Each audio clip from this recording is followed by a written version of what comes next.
All you need to be a man is to have a manhood. But it takes a lot to be a father. You are not a father because you gave birth to a baby. You are a father because you raised a generation. You raised a people into becoming a figure that will be beneficiary to the society. For the few fathers who have worked tirelessly to give our generation a people to sustain us, is worthy of celebration.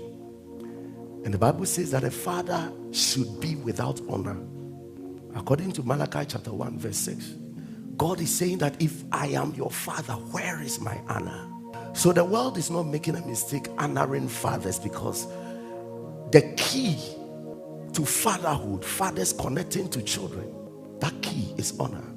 And these days should be days that we cherish deeply.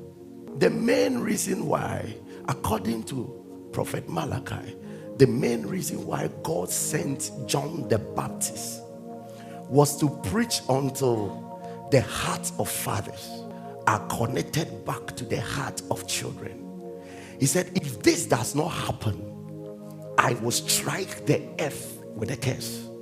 So any land that there is no connection between fathers and children, there is an atmosphere of curses that rests on the land.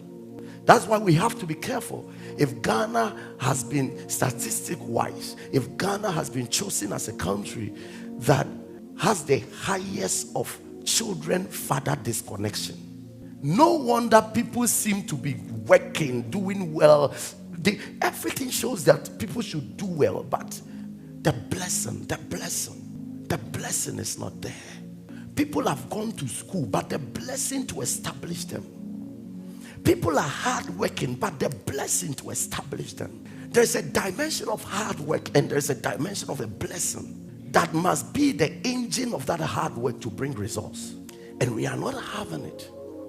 Whoso cares his father or his mother, his lamp, his light, shall be put out in obscure darkness. So any society that does not have, listen, I'm talking of both biological fathers and spiritual fathers. Even in a church, anyone that does not have a connection with the father of the house will not experience certain dimensions of glory. And anybody that keeps speaking against a father or a mother will never, the person will keep going down. It's not a threat, it's scriptures. Whosoever cares his father or his mother, his lamp shall be put out in obscure darkness. What it means is that over time your life will be extinct. You will be alive but no influence. No matter how Rebecca likes you, she can't bless you. She must only set you up for the father's blessing. Your mother can overlove you, but it is your father's tongue that will establish you. And we are in a system where mothers, in their quest to love children, draws them away from their source of blessings. Your father is not good. Your father is not dead. Your father is not dead. Your father is not dead. By the time you realize you have disconnected the father and the children, and very soon you realize that in as much as you wish your children well, they will still struggle because there is no connection between they and the carrier of their blessing. We are losing the value of fathers in our lives because we have been used to single parenting. Out of bitterness, many mothers have literally disconnected their children from their true sources of blessing. And how these children will manage to prosper, I'm yet to find out. What your opinion says does not matter in supernatural matters. You may, out of many reading of books and studies and all that, you may condemn what I'm saying, but what I'm telling you is, the reason why you are struggling is because you didn't really connect to your father the way you have to connect.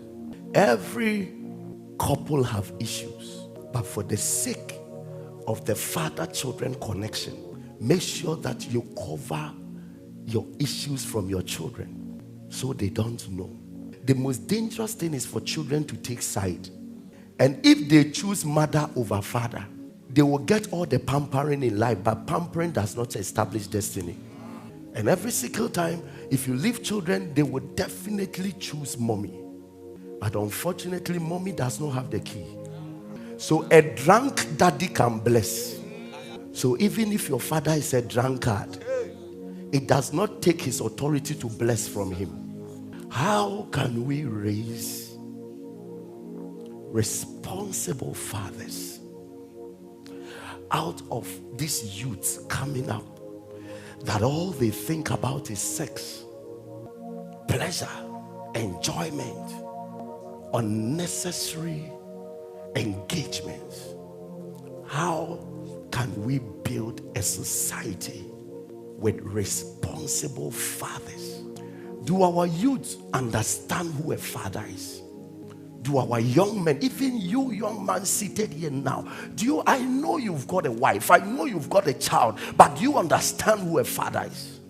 And I'm going to show you 3 dimensions to fatherhood. The first one is the hallmark of good fathers. Then I'll touch on the keys for headship and battles around fatherhood. Every good father have a family that the first thing is your family would want to see your availability. Be intentional about it. I know you are a busy man. You want to achieve the world for yourself. You want to be the world president. But fatherhood begins from paying the price of making yourself available. Do you know fatherhood is the only title God didn't go for? It took him a long time before he did one thing, then said, now you can call me a father.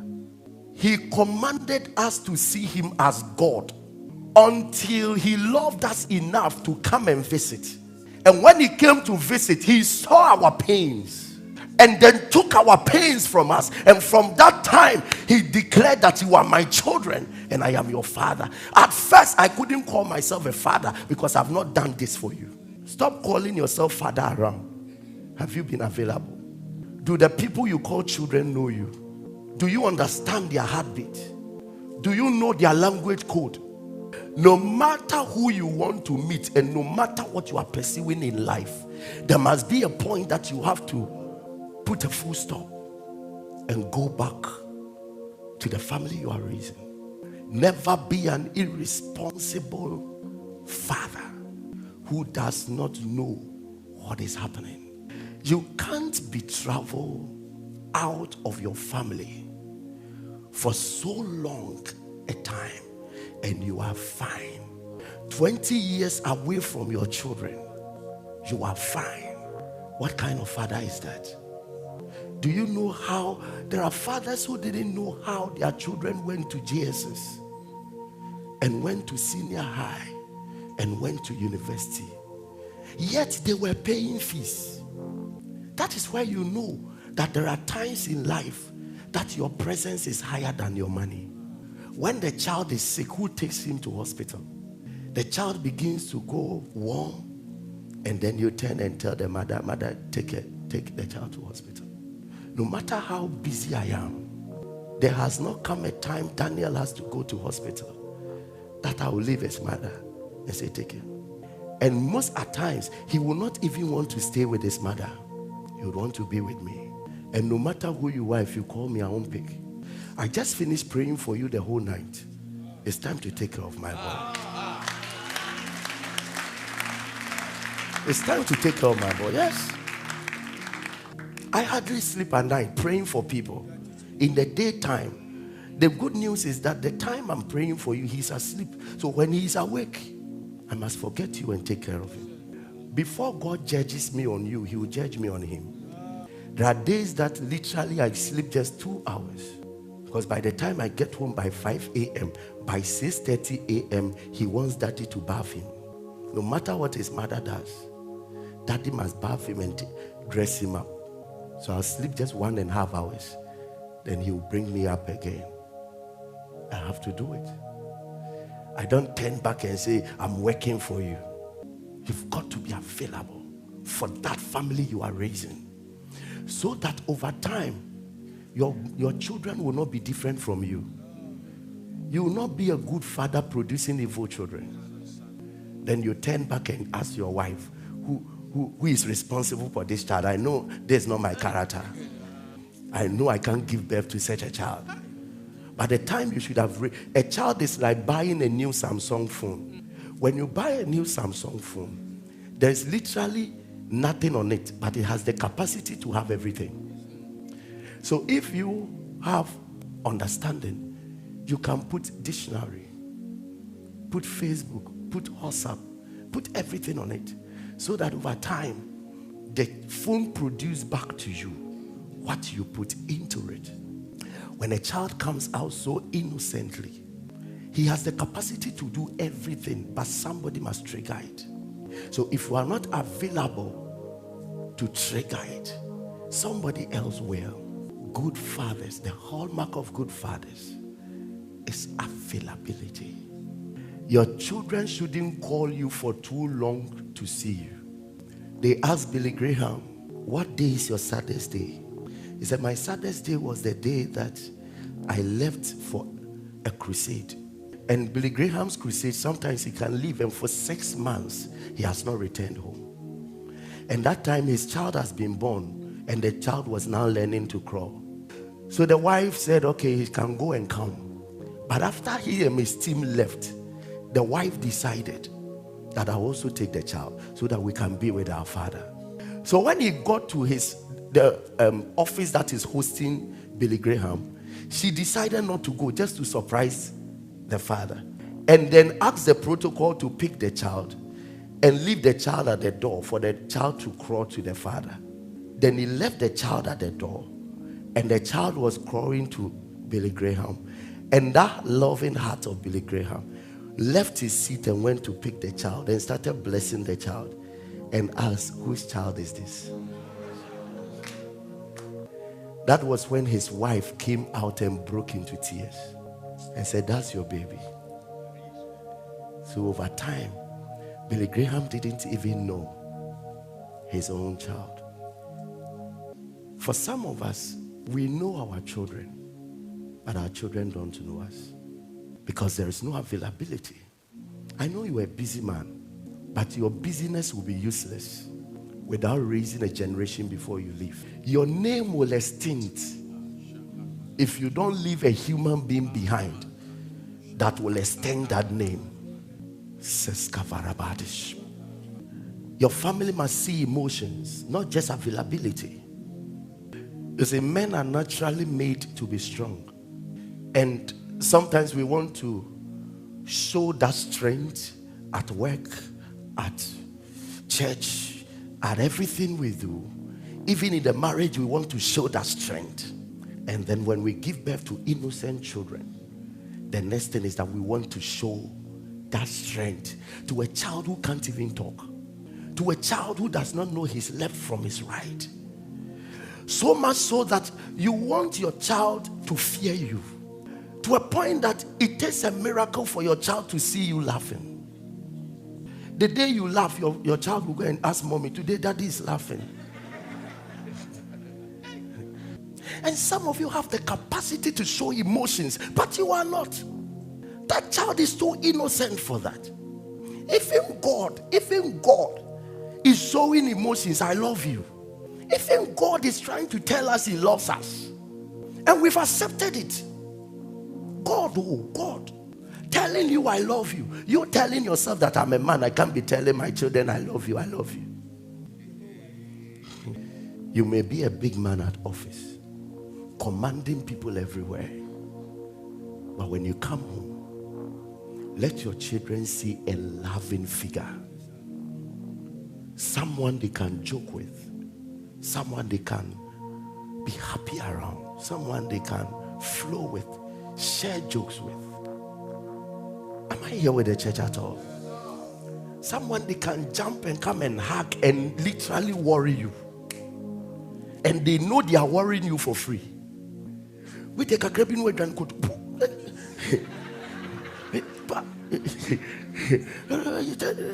Don't you know I'm your father? I pray I can on simple. You have to leave a mark in your children that I love you so much to do anything for you. A father must leave that mark in the heart of the children. One time in the book of Isaiah, God was open with the children of Israel. He says that when you go through pain, I feel the pain.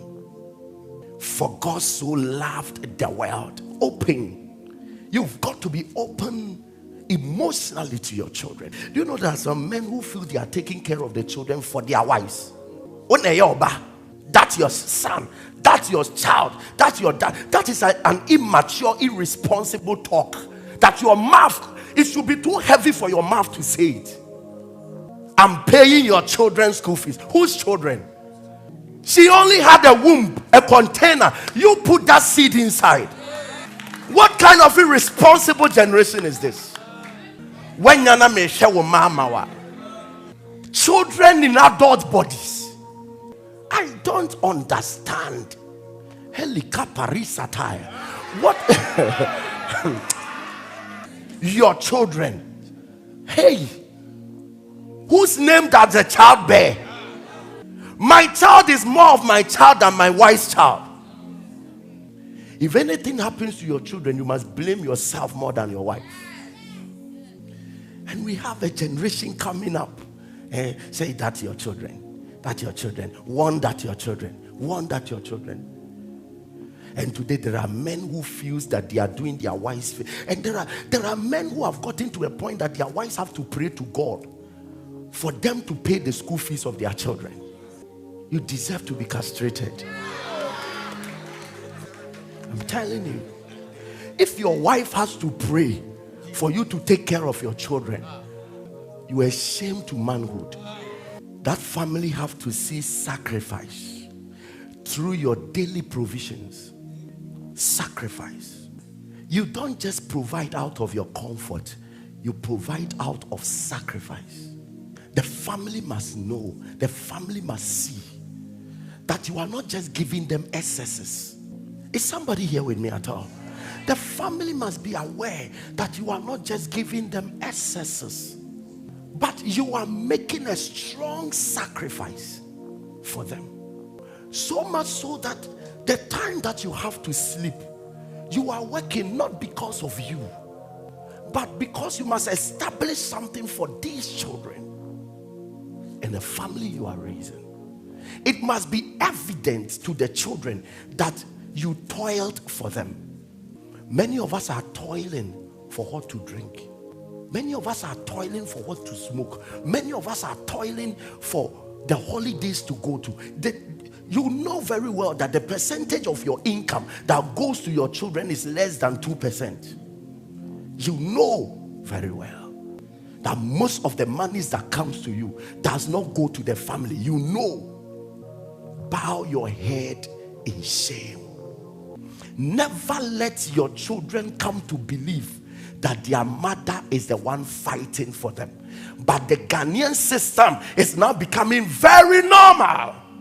That is a mother that must sell clothes to pay school fees. It's a mother that must go out to bring food home. It's a mother that must do this. And fathers are literally like lions. You know male lions.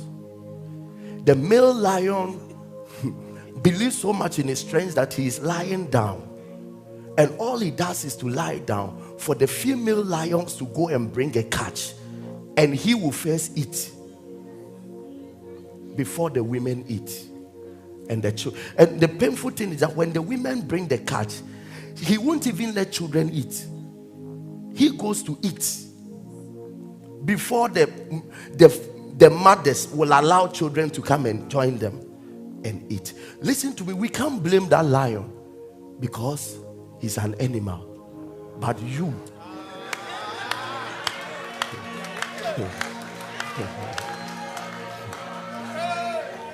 but you must be blamed. You must be blamed. There must be men busy around because of their children. Busy. If fathers could take 50% of their responsibility on, I tell you, the society would change in a matter of months. The next thing, the family would want to see mercy and patience from their father. You can never build a generation with impatience, because you know the word called complication, or the word called complexity, if it was a human being, it would be called a woman.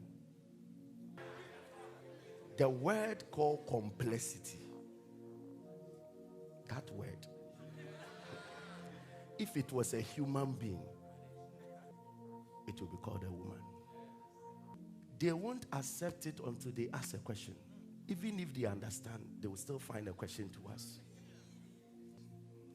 That word why is in their genes. They don't understand why they must accept it without asking why.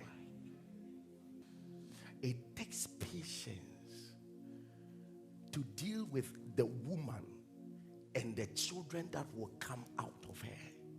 It takes patience from the father, because you would have to handle many messes at a time. A woman can simply tell you that I know I'm stubborn. I know I'm stubborn. But she's a proud, stubborn person. Like, she's proud of her stubbornness. In fact, that makes her feel very loved. When she's stubborn and yet you accept her stubbornness, it's part of her qualities of. It takes pain. Have you seen God calling you a son and he calling himself a father? Have you seen how he has dealt with you in patience? In patience. You yourself know you are a sinner confessing Christ. You know that you are in a process. You know you are not fine. Yet, the way he's giving you testimonies, it amazes you. The way God is helping you, it amazes you. Yes, that is how patient is. The Bible says that he knows that in his goodness, men come to repentance. So most often it is in the goodness of the father that children and the mother grows into perfection. When there are times that you have to overlook many things, overlook them. Fathers don't respond to everything they overlook. Before a father comes in, it should be something that is detrimental. If not, sometimes a father overlooks until their mess teaches them a lesson. When everybody rejects your children, at school, at work, in the home, then a father calls that child, I believe in you. That's a father. That's a father. You know your son is messing up. You know your daughter is messing up. But don't be the first to reject. Satan has rejected you. Some of church members have rejected you, but God says he still loves you. Can't you see who a father must be? That's why when God was talking, he said he's long suffering. One of the fruit of the spirit is long suffering. So God has imputed a nature in himself, long suffering. So God can suffer over you for a long time. That's who a father must be. You go through the process with your children, suffering for them for a long time. That's why being a spiritual father is not for everybody. Fathers don't expose children, they build them. They build them up. No matter what a child does to a father must never reveal the secret of a child he knows. I've had people living in spiritual sons who have left the church and gone, and I heard them saying things about me that I don't even know anything about. But what I really know about them has never come out of my mouth. that place and that office is deep. Let everybody say your child is spoiled. You don't open this mouth to say it. There are times that people may think that I'm a weak leader. No. I give one responsibility to this person. He messes it. The same problem, I give him another chance. He messes it. Do you know what I'm doing? I am making sure that by the time I remove the person, he has perfected from his errors. If I remove him now, he is already destroyed. He didn't master that weakness before I removed. Come on, is somebody here with me at all? So sometimes I can give one opportunity upon opportunity upon opportunity for just one thing until I see this person has mastered that weakness. Then I can successfully take the person out. You don't cast your children out